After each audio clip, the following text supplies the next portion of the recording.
La grande interview sur BFM Business.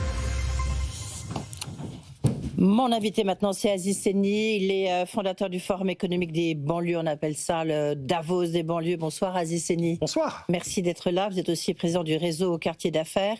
On dira un mot quand même sur Davos, si on peut dire ça comme ça, parce que ça se passait à peu près au même moment que le Davos du World Economic Forum. Vous avez voulu en fait intervenir parce que vous avez été très choqué par la lettre qu'a envoyé Donald Trump à certaines entreprises, des entreprises européennes, des entreprises françaises, où en fait il disait il fallait signaler dès qu'on avait... Alors c'est que pour des entreprises qui répondent à des appels d'offres de l'État américain, hein, donc c'est pas toutes les entreprises. Mais enfin, on sent déjà un tout petit peu de flou malgré ce qu'a dit le président du MEDEF. Mais enfin, en tous les cas, on voit bien qu'il y a une pression pour mettre fin à ces programmes internes de lutte contre les discriminations. Est-ce que pour vous, vous dites, mais attendez, de quoi se mêle-t-il ?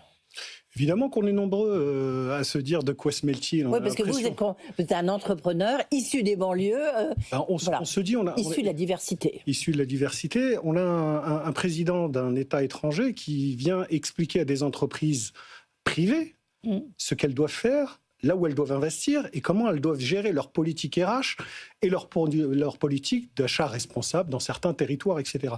Donc évidemment que c'est inacceptable. C'est d'autant plus inacceptable que nous qui travaillons sur le développement économique des banlieues, on a des opportunités. La banlieue aujourd'hui, c'est 1609 quartiers qui, selon l'Institut Montaigne, l'ANCT et l'INSEE, représentent 250 milliards de potentiel de développement sur les 15 prochaines années.